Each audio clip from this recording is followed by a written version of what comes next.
게임은 재밌으면 된다니까? 불멸의 전사 2. To victories time and time again. He's the plane that flies Jin Air Green Wings to victory. That's right. There Here it he is, Maru. A huge cheer in the crowd. He's 11-0, an average of 2 kills a series, meaning that he wins every game and sometimes wins sometimes plays and wins a wins an a ace second match. one more than he loses one. Yeah. So insane value he's given this team. Helped bring them to this finals, and now it rests on him. One of the youngest players to have ever started playing StarCraft 2. That was like 4.5 years ago, really 5 years ago now, that since he played his first match. And his opponent is Zest, who's 11-4. And a GSL Codex champion. The current defending champion. That's right. Many say the best player in the world. Can't really argue with that. Do you have a favorite? Color? Can you choose one? A favorite player here? Do you have a player who do you predict? Zest. I'm gonna have to go the other way. But I'm rooting for Maru. I think Maru's gonna do it. Think so? It could go either way, man. This is so intense. Don't forget, because Zest did just play a PBT, practiced a lot for this match, but also Maru has a lot of games to study. That's and clearly true. Maru was waiting for this moment in particular to come out versus Zest when it's all on the line.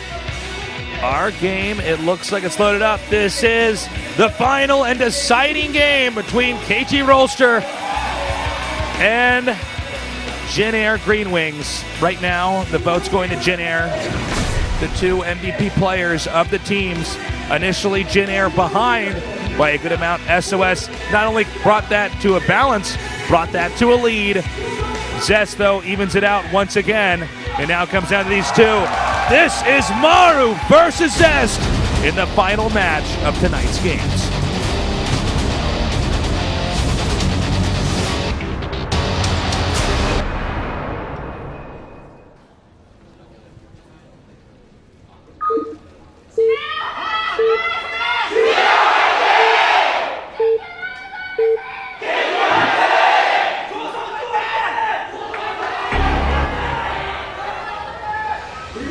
In the bottom left, in the green, he is Maru. The fan favorite tonight, the crowd favorite. Seems like it. In the upper right, a GSL Codex champion and the hope for KT, it's Zest. The defending champion defeated his teammate, TY, in that final match. KT Rolster, we feel your victory. Also, you can see it by that card, he also attended the finals live that we were just talking about. That's right. By the way, the cross finals are tomorrow, so check that out. Yep. Do not miss the cross finals. We got another great match. The same time, I believe 6 p.m. No. So don't miss out on that. So just taking a look at this map. It's a map we've seen all sorts of different strategies, different builds. But if the game goes to mid and late, Maru's going to be doing Liberators. We're going to have to see Zest avoid and outplay those. Assuming we get there. Maru, very solid player. I feel like Zest maybe has a little bit more diversity in builds. That might not play as big of a role here in a best of 1. Maru, of course, very solid with his drop harass. Strategically very sound, although I'd say fundamentally in some ways his strategies are a little bit more basic. That doesn't mean they're worse, but they're more grounded in traditional Terran StarCraft 2 style. Yeah. Of just steady pushes, somewhat predictable. Solid control. Yeah, I think that there's a degree of predictability, and I don't think he's going to deviate from that in this best of 1. I think he's going to do what he knows best. Also, Maru, typically not too greedy of a player. He's very much. He's almost like if you could draw a graph of he's in the middle. Yeah, of everything. Literally. Yeah, I was going to say if you could draw a graph between aggression, defense, cheesing, and macro, he's dead exactly in the center. He's the bullseye. Yeah. In the middle of that put graph. Maru in the middle of that, and you could take all the other Terran players and put them on different spectrums of style. And by the way, again, that's not a bad thing. It's just that it means he's just solid. He's also, because he's had so much experience now in StarCraft 2, more than almost any other Terran that's at the top level at this point. Actually, I'd say minus maybe Bomber and some of the oldest StarCraft 2 Terrans, he probably has the most experience in games in StarCraft 2. And he's been playing for StarCraft 2 for much longer than Zest, for example. So in late game, like base trades, there's kind of craziness that exists, like Pult vs. Strange type games, you know, from DreamHack. He's the guy who's going to like make the perfect right choice because he's been in that situation and high pressure situations so many times before. Not saying that Zest would not make good decisions, but Maru just has more experience. And it's funny to say that, but it's just true. In StarCraft 2, Zest has been playing Brood War longer than Maru. Zest was playing Brood War when Maru was in diapers, but different game, different time. Yeah, and it's crazy to see how far Zest has come. I mean, Zest is the testament that if you just keep trying at something and practice at it and use your practice time valuably, it can pay off. Good mic nice here control. from Maru. I thought that was Parting controlling that Mothership Core for a second. Drives out those Marines. Hellions coming across the map. And there's no wall here. This could be a problem. He sneaks by. This could be a much bigger problem than the Mothership Core. Maru gets in the main here. He can go back into the backdoor expansion. Going to try to kill some probes. Mothership Core still being a nuisance here back at home. Yeah, so far 2 SCVs are killed off, but the Hellions are already over here. He needs to actually target down a specific Hellion. No recall! There's no Mothership Core now! And that means the Hellions are even scarier than before. And any follow-up attack he's got planned is going to be very deadly as well. Also a big interruption to the early game builds here. Yeah, that's 100 gas he's going to have to remake. Yeah, or not remake and just try to play without it. Yeah. The Hellion, as you can see, just a little bit faster, can get over here. If he's just good enough at maneuvering, he can get a few more shots up, which would just be huge. Got to be so careful. He's... Oh, okay. Okay, no other kills. Yep. Bruising the probes is not enough. But he killed the Mothership Core back at home, which makes it kind of okay, you know. And that was only 2 Hellions invested to. He also went double barracks, so he's got a few more Marines than you would normally have at this stage of the game, because a lot of people will just cut that out. Observer in here. No scan.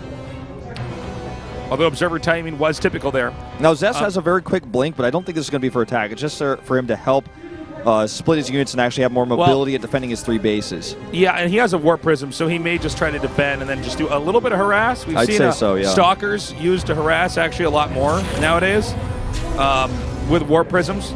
Kind of cool to see this full rotation. We saw this initially early on, and it's like the meta's gone in a full circle. It's coming back in a style now. Good scan. Notice this, the way he scanned there. He made it so that it was surrounded beforehand so that it couldn't like fly out of the scan no matter what. Here comes a little bit of poking with these Stalkers. It's only 6, mind you, at this stage. There is a Warp Prism. You know, there were some Marines killed off earlier. Oh, man. Now, he should know there's a chance of this being there.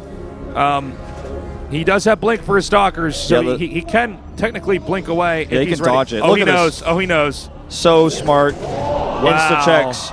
Okay. So good. This is a scary push. 9 Stalkers actually coming up. Going to get that second Widowmine up, but again, this could be dodged as well. 1 Stalker goes down already. Oops. Not successfully baited out. The Widowmine shot canceled there as well and repositioned. Okay, he's going to actually start dropping Stalkers into the back. Now, this is still working for Zest because he's still doing, he's denying this base here on the 3rd. Got to pull out, though. Turret there. This Widowmine's still active, so he needs to not forget about that. It looks like he's going to back off. He adds a Forge, double Forge. And this actually forces double Liberators here, so that's going to reduce the medevac number, at least early on. Now, TY's made this work before where it's like hardly any medevacs, and it's just Liberators pushing out. Is he going to do that this time? I'm not sure. Big-ass gateway explosion coming in. Yeah, right now he has only 3, so he's going to be up to 8. That's going to help him with the extra money and the economy's built on this 3rd Nexus, you know, be able to hold off any aggression. There's a tiny window of time where Maru could do some damage before that happens, but I think he may just barely miss it. These Liberators weren't rallied either. Looks like he's actually going to split them for hunting down Warp Prisms and then eventually hitting the mineral line and going into Liberation mode, so twofold amount of like utility those have. Looks like there's 2 Widowmines in that medevac as well. Yep, they're going to just be planted here to help this kind of siege forward. Now here's the peak. Comes in. Obviously going to cancel that. He should know the Liberators are coming in. And actually perfectly spotted. Zest just everywhere. Now what he wants to do is get the Liberator close enough that it starts to set up a Liberation Zone. Then he blinks on top of it. Yep. All right, here we go. There's the overcharge immediately. He doesn't even get to kill a single probe, and it will go down. That was perfectly timed out. That was very intentional. Perfect. The second one here, not going to do much. The Widowmine drop is denied as well. Zest is just bulletproof. He's like, remember when TY tried to get this against me in the GSL finals and I shut down everything? He's like, yeah, I'll do it versus you too. All right, so he sets up a zone over here. This can only hit Stalkers basically too. Yeah. So who knows? He might even get a few more Stalkers and blink right over on that part and just hit it and take it out there. So Maru's in some serious trouble here in this game. Like, he took a lot of damage early. He didn't lose SCVs, but he lost his third base. Like, was so late that Zest has so much more mining than he has. Important to note here, guys.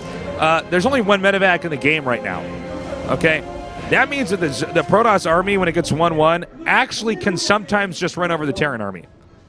Yeah, and it means every stim hurts a lot more when you don't have a lot of units there. Ooh, gonna kill a Stalker. A little bit of miscontrol. Only really loses one Stalker. The other Stalkers just lose their shields. But that's important to keep in mind here, guys. Yeah, and it means his army is weaker, so he can't deny this fourth base. And the 1-1 upgrades here faster for Zest. He's so massively ahead. Like, Maru is almost at this point where he needs a miracle to come back. He's really behind. He's got a lot of Liberators. Well, he had a lot of Liberators. He lost 2 of them without doing much damage.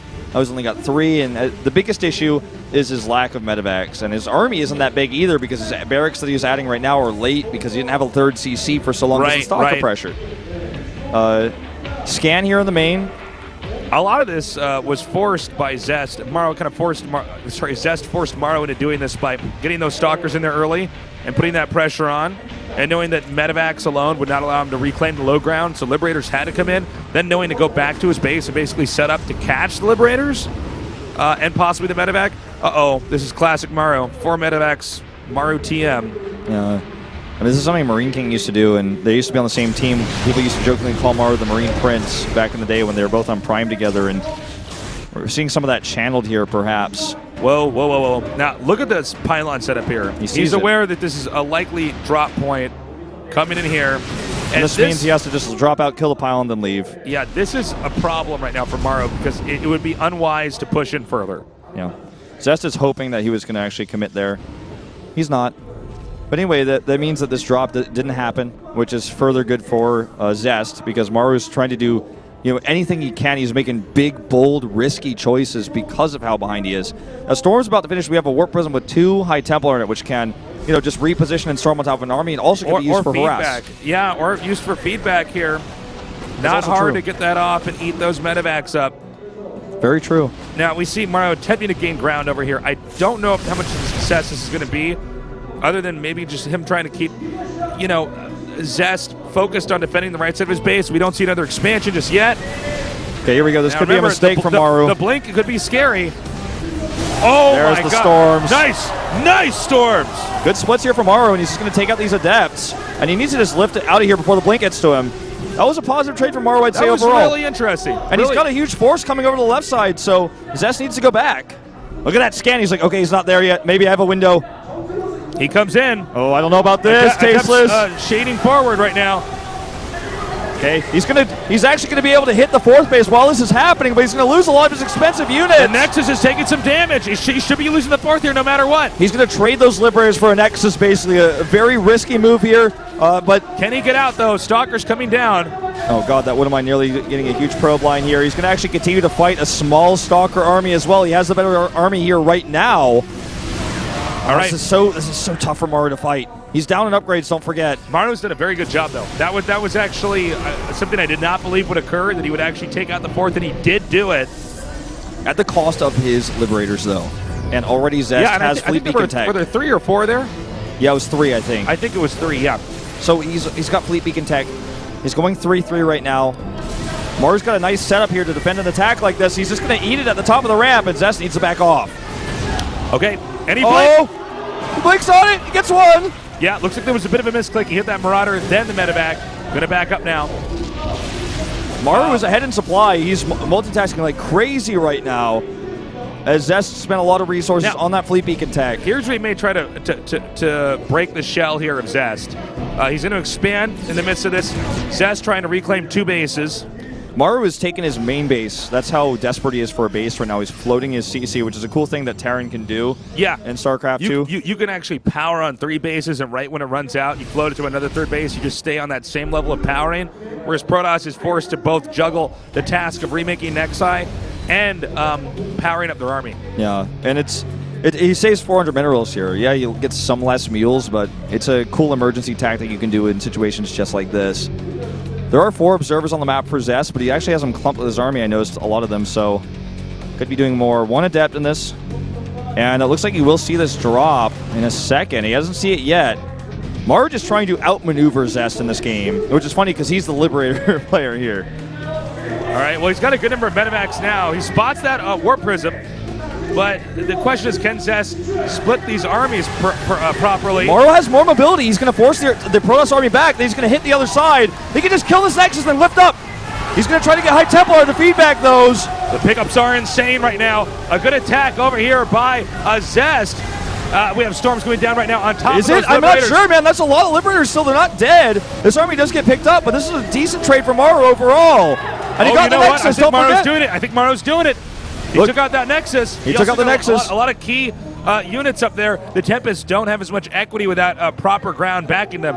And Maru... He needs to set up a defense. Maru needs to set up a defense here. Look at his production right now. He's way ahead in the combat. He just needs to survive. Good scan. Good scan here. Oh, he's going to win this fight as well. Zest doesn't have all his units here. Yeah, in fact, he's kind of 1A into this. And now that he has the rest, Maru can just escape again with his mobility. He needs to set up a defense, though. Okay, Liberator here. Liberator down there. But again, there's not enough to actually cover the Liberator. There has to be symbiosis. Look at the production tab. Look at how much production Maru has. All he has to do is survive, and he just wins this game because he has so much more. And he's still dropping over here, taking down what was initially an even worker count. Well, I guess the Stalkers get there fast enough. He can park over here with the Tempest. Oh, he's going to get him. Get there. He sees him with the sensor tower. Look at this. He's trying to trap the Protoss army here. Does trap a few of those units, and that may actually turn the tide here. Oh, really good kiting here from Zest, though. Those Tempests staying alive for a lot longer. He's dropped Jesus. He's going for it here. And I think this might be too much. I think this is game over. Vikings are landing. There's not enough Protoss. Look at the rest of Maru's army is back. The crowd is going crazy. Liberation zone's going down. And 40 supply up is Maru now. He's up a base as well. The army for Protoss is not sophisticated enough now. Oh, drops another mule. Another mule. He's going all the way to the center right. Not enough to defend the Nexus. Liberation zones about to go down as the Marauders continue to do too much damage. I think it's time to type out GG! Jinner are your champions of round 2. Unreal. Maru does it. The cards stacked against him throughout the entire early mid-game, but he brings it back. He uses his mobility, his multitasking. Oh, man, what a special day here in StarCraft 2. Maru does it. Zest in the lead in the mid-game, but Maru with finesse in the late. Generic Green Wings finally get their title. 5 finals in a row, 5 losses in a row, and this time Maru seals the deal in Game 7. Also, Jin proving that their strongest players are in fact stronger than the best players on KT. That's right. By a lot. It's a beat KT in an all-kill format is always a big telling thing. Everybody's saying KT should be the favorite in an all-kill format. They're just so strong. But Jin with the teamwork, with the support, able to get that information of the player, and then as a team feed it to the next guy who's going in there to try to take out the next KT monster. Jin Green Wings did it. They did it. Wow. It's finally. I knew today was going to be sick. I didn't know it was going to be that sick, man. And the thing is too, it's just so beautiful to see. I mean, we see a shot of Zest here. Zest was doing everything right in the early game. He had total control. He was making the better decisions. And Maru, like SOS before him, his teammate, while behind, made risky choices and did everything he needed to do basically perfectly. Outmaneuvered Zest's army, baited him into bad engages, and sniped Nexi. He was doing everything just to claw back in the game. He lifted his main CC to the 4th base, and that gave him enough economy to build a larger army. And he looks like he can't even believe it himself, what he's accomplished here today. History for his team, their very first win in a round finals. Dude, such a good day today. We could not have asked for better games. It was perfectly back and forth. The strategies were awesome. Seeing SOS come back like that and still prove his relevancy in a match that was so important. And then seeing Maru actually take out Zest, GSL Codes champion, with really good control, really good decision-making, and that does it. There are your winners. Jin Green Wings. They're in first place in the overall standings going to Grand Postseason. The first time SKT has not been first in a while. I've been saying it for a while. I've been on the Jin Green Wings hype plane, as I like to call it. They are the best team right now. They proved it tonight. They're ahead. They're number one in the rankings. They won this entire round. They were in first place going into this finals, and they have the best StarCraft 2 roster for Pro League.